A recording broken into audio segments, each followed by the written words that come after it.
The April 4th meeting of the Thousand Oaks Youth Commission is called to order. We will now have the Pledge of Allegiance led by Commissioner Walshaw. Commissioners, please turn your mics on and please stand. Ready, begin. I pledge allegiance to the flag of the United States of America and to the republic for which it stands, one nation, under God, indivisible, with liberty and justice for all. We will now have roll call taken by Staff Liaison Francine Spriegel. Please stay here present when I call your name. Chair Katz is absent. Vice Chair Nash. Here. Commissioner Emanuel is absent. Commissioner Globke. Here. Commissioner Goodnight. Present. Commissioner Laufenberg is absent. Commissioner Mattis. Here. Commissioner McEwen is absent. Commissioner Moon is absent. Commissioner Schlosser. Here. Commissioner Shea. Present. Commissioner Tovey. Present. Commissioner Walshaw. Here. And adult commissioners Petrus and Martinez are absent. Thank you guys for coming. At this time, I would like to ask Commissioner Glubke to introduce item number 4, the public comment section of our meeting. This is the time in our meeting when we invite members of the public to state their concerns about youth-related issues in our city or to present items for the commission consideration. Are there any members of the public who would like to speak at this time? There being none, let's move on. Item number 5 on the agenda is guest speaker. Will Commissioner Shea please introduce this portion of the meeting? Today our guest speaker is Captain Don Aguilar, an assistant police chief from the Thousand Oaks Police Department. Good evening, everybody, and I just want to tell you how excited I am to be here tonight, and I really appreciate the Youth Commission inviting me as a representative of the police department. I've attended several events over the last several months that have really inspired me to realize how caring and realizing how important youth think all the issues are about youth and going on. So I attended the Youth Leadership Summit recently. We hosted a Teen Challenges Awareness presentation March 7th at the Thousand Oaks High School Performing Arts Center, where lots of parents got together with students. And again, tonight I'm really fortunate and appreciate the opportunity to talk to you tonight. Briefly, I'm going to talk about 3 issues. One is the importance of navigating responsibly in social media, talking about consequences of mishandling or misappropriating social media, and finally, I'm going to talk about relationships, youth relationships, as you navigate into middle school and high school. And I'll take any questions after that if we have time. So I'll get right into it. One of our key elements that we talked about at the Teen Awareness Challenges presentation last month was social media, and a lot of information, a lot of questions were raised by students and parents about how do we deal with this, and what are the ramifications if we don't do things responsibly and ethically. So we kind of divided things, and Interface came in and talked about things. We had one of our detectives come in, and I just want to go over this first page of this handout with you and explain to you that and all of our youth out there, that once you press the send button on your phone or on a computer when you're involving social media, Snapchats, and all the things we have out there, Instagram and Twitter, Facebook, everything, once you hit that send button, it's a permanent send, and it can never be taken back. So consequently, we always ask our youth and our young adults out there to be responsible about posting. So ethically speaking, we don't want to share nude pictures to someone maybe we might not even know or have met before. We don't want to force someone to share their password so we can check on them to see what's going on their phone. We have to keep those things private and expect people that will respect our privacy. We don't want to do excessive or unwanted text messaging, phone calls or emails to check up on people, and we don't want to sending negative, insulting, or even threatening emails, because those could be considered criminal in some cases when those things are done. So Facebook tweets, or other online messages or chat rooms or blogs. So it's all about responsibility, and So when you hit that send button, it's permanent. You can't take it back. You may delete a post that you have that had maybe a questionable photograph, but ultimately, after it gets sent, someone else who has already acquired it may have already got a screenshot of it or saved the picture that you've had, and amongst the millions of people it goes out to when you hit the send button. So it's really, really important that we understand, and I bring to you tonight, we've had so many examples of investigations on the criminal level from our detectives and our first line responders, our patrol services people, deputies out in the field, and police officers about going to these calls and realizing we have a concern in the community, and our goal is really to educate everybody, and that's one of the reasons why I'm here tonight and talking about safety for our youth. So on page 2 of the handout, I just want to go over some of the things that we are all as citizens responsible for as far as following the law. There are namely two laws that we really want to make sure that all of our youth and our parents are aware of. One is 311.11 of the California Penal Code. It's possession of child pornography, and I'll tell you why I'm mentioning this law in a second. But it basically says, briefly, every person who knowingly possesses or controls any matter depicting a person under 18 years of age, personally engaging in or simulating sexual conduct is guilty of a felony and shall be punished by imprisonment in the state prison or county jail, or a combination thereof, or a fine of $2,500, or both fine and imprisonment. And it also requires someone who does this to register as a sex offender, which is 290 of the Penal Code, which means they're a sex offender for the rest of their life in California.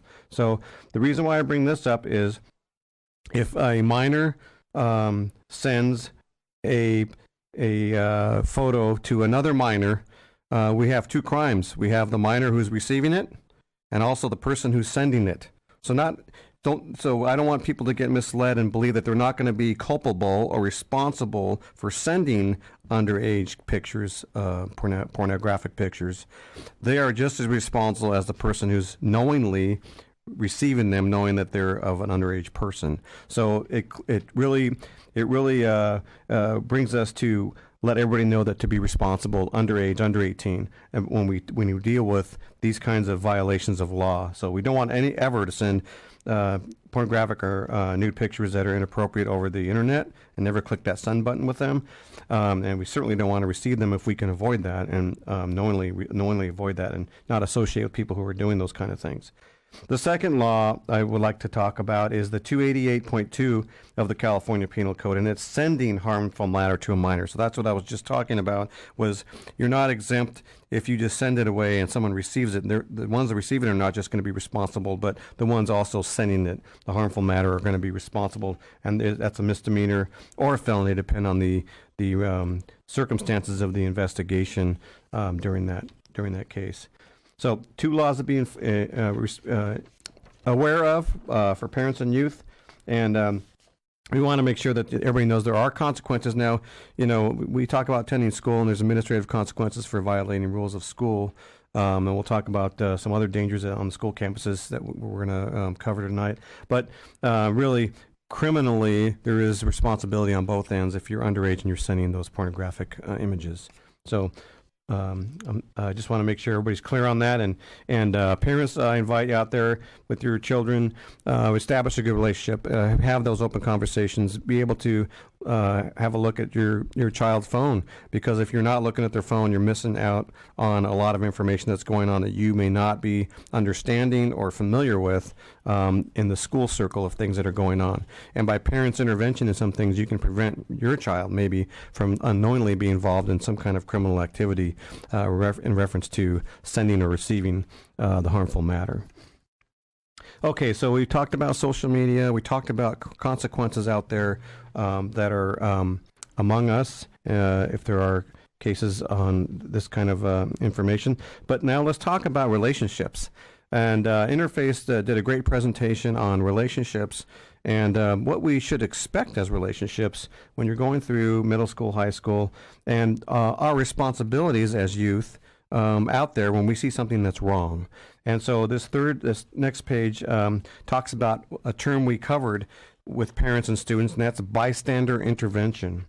And I'll read the definition for you. It's recognizing a potentially harmful situation or interaction and choosing to respond in a way that could positively influence the outcome. So the example I always like to use is, we have these reality parties that Engage helps put us on a couple times a year here in the city, where parents get to go to a house and every room is a different kind of an issue. One could be a binge drinker, one could be a sexual assault, one could be a gang assault or assault with a deadly weapon, or drug use or prescription medication abuse, all these things that we expose parents to. And we sell out these events every year, and it really opens the eyes of parents to know what's going on when their kids maybe are at someone's house or at a party on Friday night, before they come home, before the student comes home or the child comes home later on in the evening.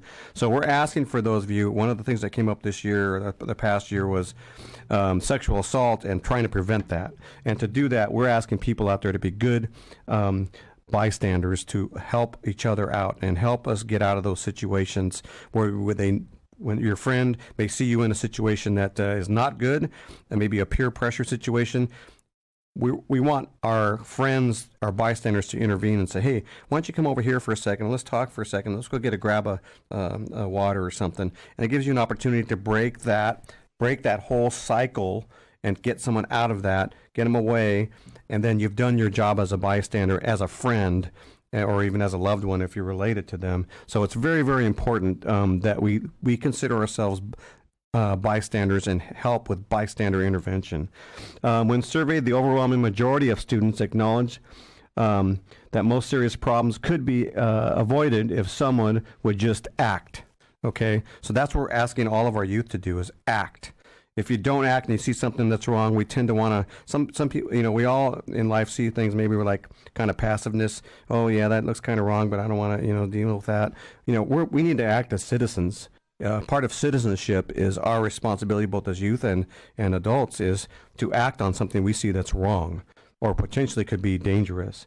So some of the reasons why teens don't act when they see the problems, some of the typical ones are for the same reasons as adults. Like I said, conformity, not necessarily peer pressure, but a fear.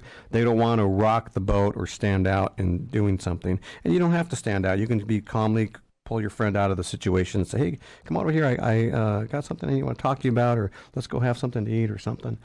Diffusion of responsibility, bystander effect, was the tendency of people to not help its situations when others are present. Okay, so like I said, some of the passiveness where some people just don't want to act, but we need to take care of our citizens. We need to take care of each other. And the role of ambiguity, we convince ourselves that something isn't as bad as it really is. So we sometimes people minimize what's going on out there, and we don't want that to happen. If you see something that, even if you're wavering, that that kind of doesn't look right, take that action. We want our youth to act. Okay. The next page I wanted to cover is a visual of a circle of teen power and control, and it talks about physical violence, sexual, and some of the issues going on with kids and our young adults. Peer pressure, anger, emotional abuse in relationships, which it's not fair to each other to do that. Using social status. Treating people like a servant, or for example, or intimidation, minimizing or denying blame, making threats to people, sexual coercion, manipulating the situation, isolation and exclusion, controlling what another does, and peer pressure, of course, threatening to expose someone's weakness, or those kind of things. Those are a lot of the common things that happen in youth groups or interactions, and so I have this visual today for everyone to take home and talk with their parents about these. These are some of the things that are exposed and that we're all vulnerable to in these groups when we're in these situations, either at school or out of the house at a get-together or a social gathering. So it's real important we understand that those behaviors are wrong, and that if we see our friend or a colleague or someone, an acquaintance in the situation, we need to act. Okay. One of the national campaigns on against sexual assault is what we also are advocating, is It's On Us, and that campaign really says that it's on us as friends, as parents, as group counselors at school, as everybody. It's on us to prevent sexual assault and step in and intervene and do bystander intervention, right? So we did a public service announcement last November with TOTV. It's been on here. It's on the TOTV YouTube's website. There's a video, and it talks about it's on us. So it's not just, the victim can't be by themselves. It's on us to help victim either prevent sexual assault by helping them out and helping them through a situation like this. And there's all kinds of victim services in the county through Interface, the Coalition, the District Attorney's Office to help victims of sexual assault if someone is in fact assaulted. So we can help on the front end to try and help avoid these situations, and then we can also provide services because it's really tough being a victim.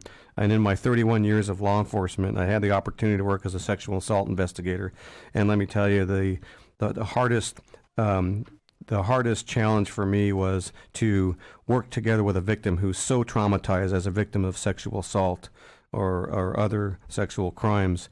It's really tough for them. And people don't understand unless they really become a victim and understand that, it is traumatizing. And we want to provide that level of care and assistance either from friends or from our community-based organizations and counseling and all those things. So it's very important. Before we go into the last part of this, I just want to tell all of you that, this is my fourth tour here working for the Thousand Oaks Police Department in this beautiful city. I came out to the Canal Valley in 1980, and my mom still lives here in Thousand Oaks. And I really appreciate the opportunity to serve as a public servant here in the city because we have great schools, we have great kids, we have great parents. This is a fantastic community to raise kids, and we have great city government here helping to protect us and work together with us at the police department to protect all of our interests and make sure we address all areas of crime and be responsive and trying to reduce crime at the same time. So our goal this year is to reduce sexual assaults, and by doing that, education, me being here tonight, me speaking, or we have presenters at the Teen Challenges Awareness last month, and we'll do some other things, reality parties and some other programs this year to get the education out there. So at the end of the year, we can look at our crime stats and say that, we put a lot of work into this, and I know we can reduce this, and I'm really, really engaged in doing that, and I hope we can do that. The last thing on safety here I want to share with you tonight is a growing concern, not only with me, but with people, school administrators and parents, and it's the e-cigarettes or vaping. All kinds of vaping devices are available out there. We have smoke shops all over the place. We have some here in the city, and we have vaping going on campus. It's plain and simple. Students are bringing on small vaping devices that they can hold in their hand and actually close in their hand that no one can see. They can smoke inside the classroom. They can smoke outside. They can smoke in the bathroom. And this vaping is dangerous. There are administrative sanctions, of course, at school if you're caught on campus with vaping. But even outside of campus, I want to share with you that how dangerous vaping is, and the reason why it's dangerous is if you look at nicotine and smoking cigarettes, that's when you burn a cigarette, that is a combination of about 300 chemicals. And so what's different about vaping is it's electronic. Okay, so when you have heated these electronic coils with electrical power, portable power, you're emitting some more chemicals that aren't even involved with nicotine. So people can vape and smoke with using flavored oils or marijuana-infused oils or nicotine-infused oils. And it doesn't matter what oil you're using if it has no nicotine and no marijuana. If it's just oils flavored, you're going to have inhale and ingest these kind of chemicals. So I'm going to read these off to you because it's important for me to tell you what these all are about. So there's 14 of them I have a list of, and I know there's 31. I've done research, and there's 31 of these chemicals. So diethylene glycol, nitrosamines, acetaldehyde, formaldehyde, ethylbenzene, benzopyrrolene, silver, arsenic, fluorine, cadmium, lithium, aluminum, copper, and benzaldehyde. A lot of these are chemicals that are used in the making of other things. For example, So, for example, formaldehyde is widely used as a toxic chemical that manufacturers add to plastics, resins, fertilizers, dyes, medicines, and embalming fluids. So that's just the tip of the iceberg of how dangerous vaping is. And so it's dangerous for our health. It's a health problem. It is already a national health concern. And I want to make sure that we also educate our students and our parents of the dangers of e-cigarettes and vaping devices that are out there. So, people say, well, I'm going to vape instead of smoking cigarettes because cigarettes are bad for you. Well, I'm here to tell you tonight that e-cigarettes are bad for you too. So, as I close with this presentation, and I'll be open for questions if I have time, if you would like to ask anything. It's all about protecting yourselves on social media. It's about protecting yourselves from violating crimes, and it's about protecting yourselves in relationships and being a good bystander for intervention. And it's on us to step in and help each other out, preventing us from being victims of crimes. And also, safety-wise, we want to educate our public and the youth out there that vaping is dangerous. It's dangerous. It's not a positive alternative to smoking cigarettes. It's dangerous. A lot of chemicals have proven that it's dangerous. So with that, I'll close my presentation, and if there's any questions or time for them, I'll be more than happy to answer some. Yes, sir. Let's say one has friends who vape. How would you recommend getting your friends to stop? I would show them the reality of the research. I was at a school meeting with parents and students a few weeks ago, and the gentleman who used to work for one of the cigarette smoking companies came in and gave a jaw-dropping presentation about research. And I wrote down these 14 chemicals because he said that to the whole group that night, and I took notes. I took a bunch of notes. So I would encourage everybody to do research, show your friends what this stuff does and what the chemicals are that are introduced into your body, and how not now may not change, but progressive use and consistent, steady use will cause other medical problems down the road. And I'm sure that more of the research will come out on that. So it would be about educate your friends, show them things that you find, and obviously they have to make the decision, but you want in caring for your friend like we've talked about today, let's get them the information that they need to know about vaping. And it's not about nicotine, it's not about marijuana and vaping. It's about the chemicals themselves aside from those things. Yes. Let's say like someone are like addicted to nicotine. How would you recommend like getting them help without snitching on them? There's programs around to help with those. Some that are free. There's some that are programs offered counseling and trying to get other means to get them involved. You might find some things that are maybe outside of in the general LA area that might be able to get them into talk to somebody. There's I'm sure there's treatments for it.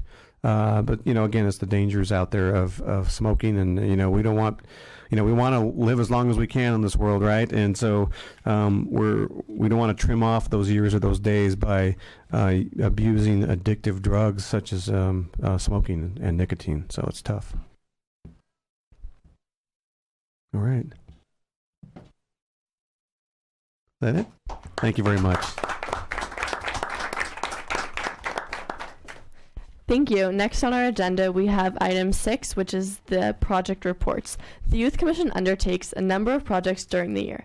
I will introduce the following commissioners who will oversee the coordination of these projects and ask them to present summaries and provide any updates. Item 6A is the city internship program. Would Commissioner Shea please give this report? City or Community Internships Training Youth is a summer internship at various businesses for current 11th grade students.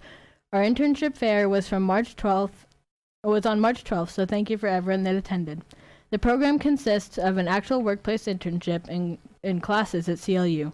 The program is either a 4-week course from July 2nd to July 27th, or an 8-week course June 8th to August 10th, depending on the timeline. The timeline depends on the business that you work at, with a graduation ceremony at the end. Applications to all current juniors opened March 20th, and the deadline has been extended to April 10th, so make sure you get your applications in. We ask that all applicants must understand the amount of time that they're committing to the program. Visit www.ucc.edu toaks.org/youth for more information. Thank you. /city for more information. Thank you. Thank you. Next on our agenda is item 6B, which is the therapeutic dance. Would Commissioner Tovey please give the report? Hi everyone, my name is Peyton, and this year I'm the chair of the therapeutic dance. For those that don't know, the therapeutic dance is a prom-like experience for teens and adults with special needs. And the dance is actually coming up this Saturday, April 7th, and we are really excited. Friday, we're having our therapeutic dance work party from 5 to 9, where we're going to start the decoration process at the Thousand Oaks Teen Center. And Saturday is the actual day of the dance with the theme of 80s party or 80s dance, a blast from the past. So we're going to get there early in the morning, set up all of our decorations, leave about an hour before the dance starts and get on all of our 80s gear. And then we're going to come back and the night starts with entertainment, and then we have some food and we dance forever and ever and ever, and all our feet really hurt by the end. And yeah, we're really looking forward to this. Oh, right, I was getting there, Francie. This is also a great way to earn community service hours if you are in need, or if you just want to be great and help out the community. We're looking for volunteers for the day of the dance, April 7th. The event starts at 5:30, so you would show up earlier in the day and set up all the decorations. And yeah, so we hope to see you all there, and we're really excited. Thank you. Item 6C is the Youth Recognition Awards. Would Commissioner Slosher please provide this report? Yes. The Youth Recognition Awards is a great opportunity for youth to be recognized for their hard work and dedication in the community. The nominations this year recently closed on March 20th, and we have around 100 nominees this year, which will all be interviewed on April 17th and 18th. And also, the awards take place this year on May 17th, and all of the winners and nominees will be presented with awards, including a Youth of the Year for middle school and high school. Thank you. Thank you, Commissioners. At this time, we will turn it over to item number 7, which is school and liaison reports. In addition to being an advisory body to City Council, the Youth Commission also appoints commissioners to act as liaisons to various youth organizations. Will Commissioner Mattis please introduce the ASGASB portion of our meeting? First up from Kalina Middle School is Yaheli Mendoza.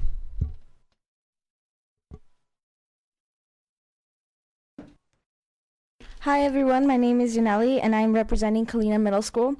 We have a very busy and exciting month for us, commencing with a Step It Up event with much games and fun for those who raised money in our school as a reward. Then on the 12th, we will have a Licorice Day lunchtime activity.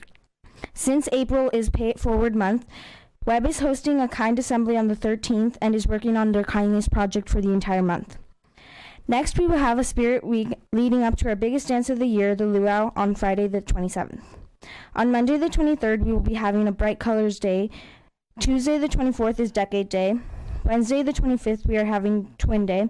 Thursday the 26th is Tie-Dye Day. And last but not least, Hawaiian and Tacky Tourist Day on Friday the 27th. During this entire week, voting will be happening for a king and queen in 8th grade and prince and princesses in 7th and 6th grade for the dance. Sadly, after this week of fun, we will enter their 2 weeks block schedule for California state testing. However, during one of these weeks, ASB plans on doing a Just Dance Day where we go into classes for 5 minutes and take a dance break to get them pumped up again. Well, that is all. Thank you.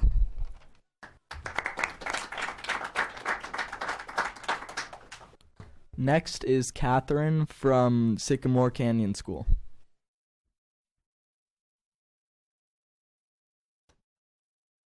Good afternoon. My name is Catherine Chu, and I am representing Sycamore Canyon School. This week, 7th graders are at All It Takes Camp with the Fulcrum staff and Lori Woodley. They are participating in many leadership activities and learning how to bring a positive influence to school. On Tuesday the 10th, there is a Pie the Officers event. Students pie the student council officers with whipped cream in order to fundraise for the school. There are 2 restaurant nights at Habit on the 10th and 11th. And also the dress-up days this month are Crazy Hair Day, Spirit Day, Duo Day, which is essentially Twin Day.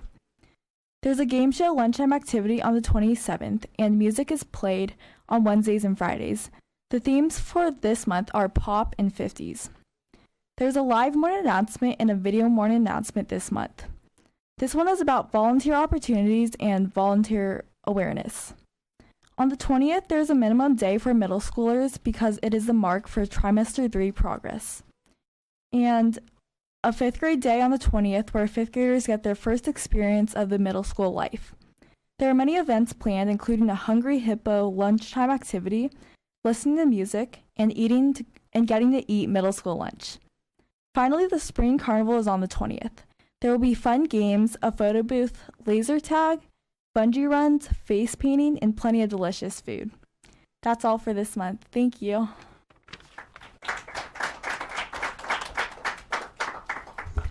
Next is Samantha and Jake from Redwood.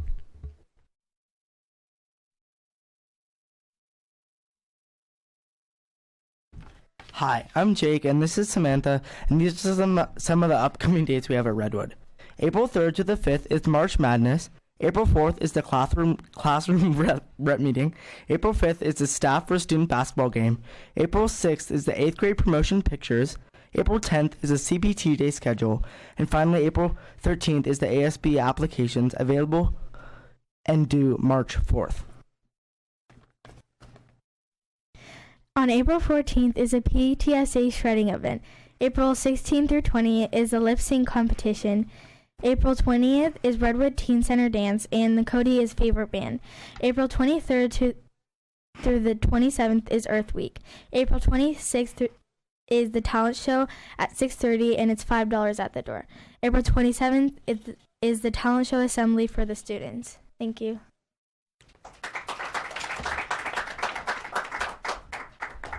Next is Sammy Wildman from Los Cerritos.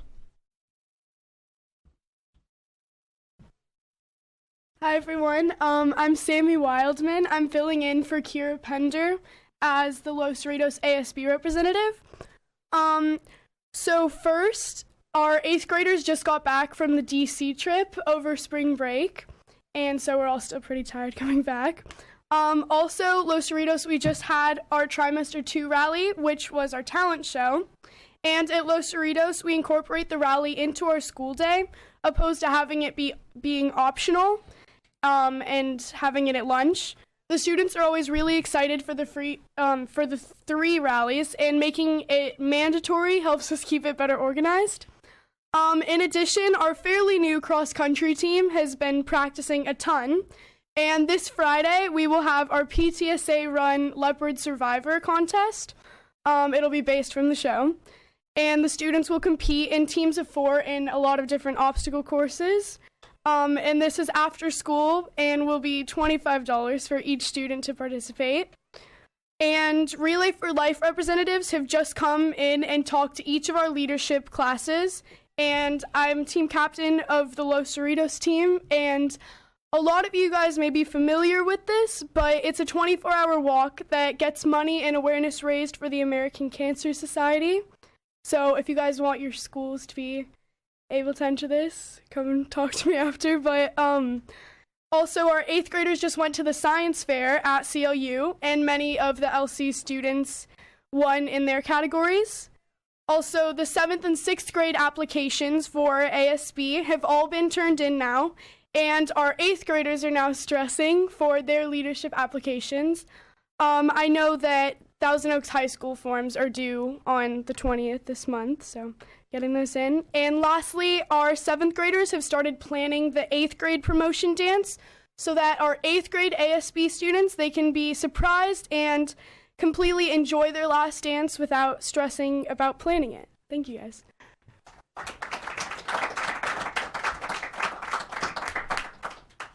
Thank you. Will Sophia from Lorena come up now, please? Hello, my name is Sophia P., and I am the representative for Lorena. Lorena is proud to announce that we are implementing a new daily schedule for the 2018-2019 school year. We had a very successful online auction raising funds for the fine arts and performing arts programs. Lorena's third annual all-girls VEX robotics tournament was a success. We had over 25 teams compete from all over California. The middle school track team had a great meet last week, winning first place in the 4x400 and second in the 4x100 and 400. And lastly, the 8th grade will be going on a trip to Washington, D.C. They will see lots of historical sites and monuments. Thank you.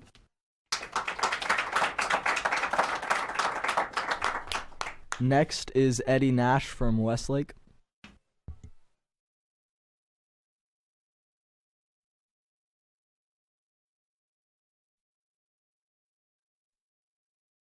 Hi everybody, my name is Eddie Nash and I'm the student representative for Westlake tonight. So, our Associated Student Government class has our class elections coming up this week, and I'm sure that everybody who is running is going to do a great job no matter their position. And this weekend our choral department, our choir, will be participating in a competition singing at Disneyland, and I'm sure we're going to bring home a bunch of superior rewards. Westlake will be hosting SAT and ACT boot camp this weekend for all grades. If you've pre-registered, please be sure to check in across the bridge on the date. We are looking back to March 14th. Westlake just joined the nationwide nonpartisan movement promoting public and school safety, where many students walked out of the class and we had a nice presentation by many speakers and we had some choir members sing a song. Thank you and all good night.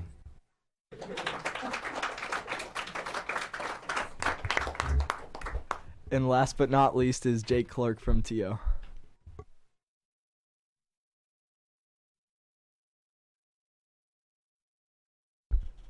Good afternoon, everyone. I'm Jay Clark. The TOHS dance team competed in Long Beach at the USA National. Oh, I'm from Thousand Oaks High School, if you didn't know.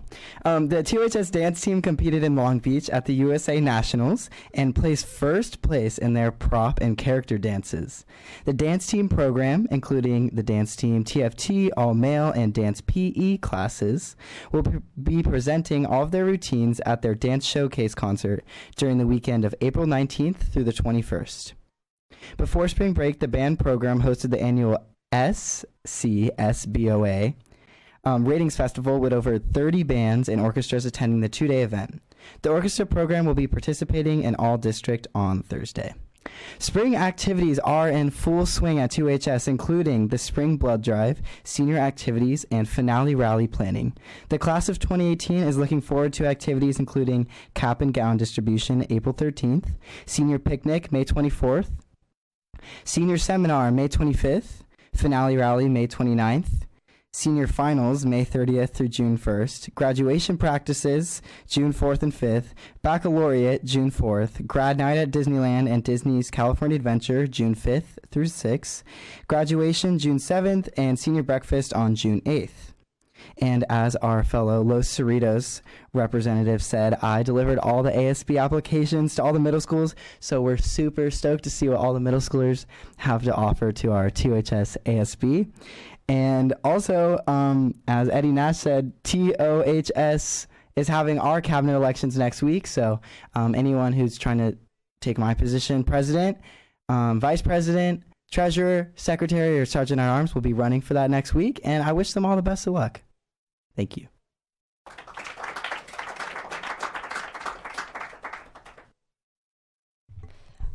Thank you to all the representatives who came out today to make reports for your schools. We encourage all ASBs and ASGs to send your representatives each month. Thank you, commissioners. Item 7A is the Teen Center. Item 7B is the Teen Center Advisory Council. Will Commissioner Goodnight please present this? Thank you.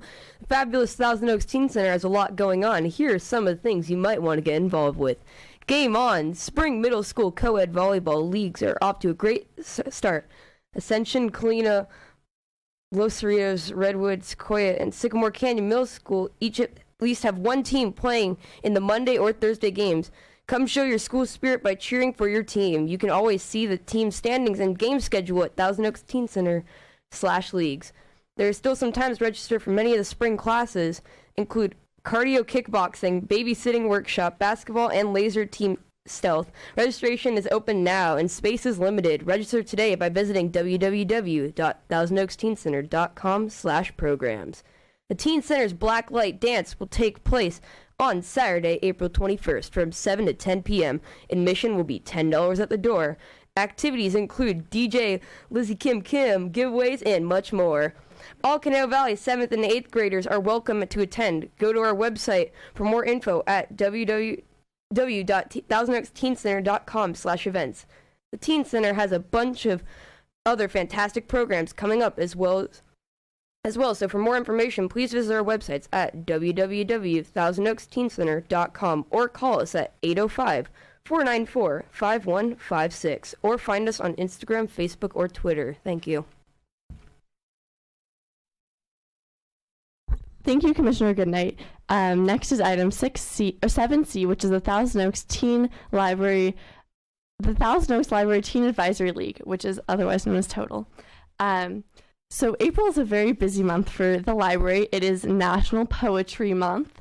So we have a teen poetry workshop that was on April 2nd from 3 to 4:30. So thank you to everyone who attended that. Next, we have a corsage making program on April 17th from 6:30 to 7:30 at the Thousand Oaks Library. On April 20th and April 25th, we have a Raspberry Pi making program from 4:30 to 5:30. Thank you. And next we have Commissioner comments. Will Commissioner Walshaw please lead this portion of the meeting? This is the point in our meeting when commissioners can share information in which no action will be taken by the commission. At this moment, are there any commissioner comments? Yeah, Peyton. Hello. Applications for Youth Commission are now open through May 3rd. Applications are on the city website at www.toaks.org/youth. I highly recommend joining Youth Commission. It's a lot of fun and you get to help out in the community, so make sure to get those applications in. And lastly, for the therapeutic dance, if you're interested in volunteering this Saturday, you have to come to the Thousand Oaks Teen Center at 9, and we stay till about 1 or 2 and make sure all of our decorations look beautiful. And then you go home, get on all your 80s gear, and you come back, and the dance starts at 5:30, and we'll be there till 10:30, 11, and yeah, it's a great night. Question?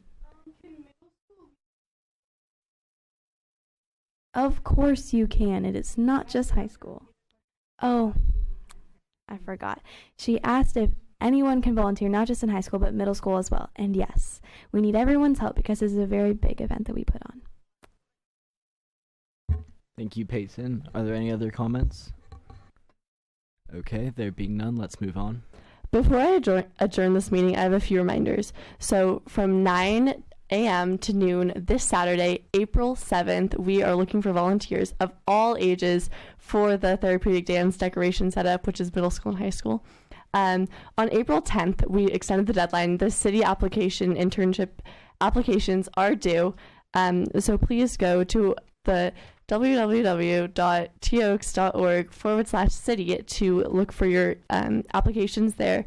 And if you know or are curious about if you're nominated for the Youth Recognition Awards, check your inboxes because emails were sent out last week. If you would like any information about the Youth Commission or have questions about the agenda items discussed, please call 805-331-7362 or email youthcommission@toaks.org or like the Thousand Oaks Youth Commission on Facebook. Follow us on Twitter and Instagram.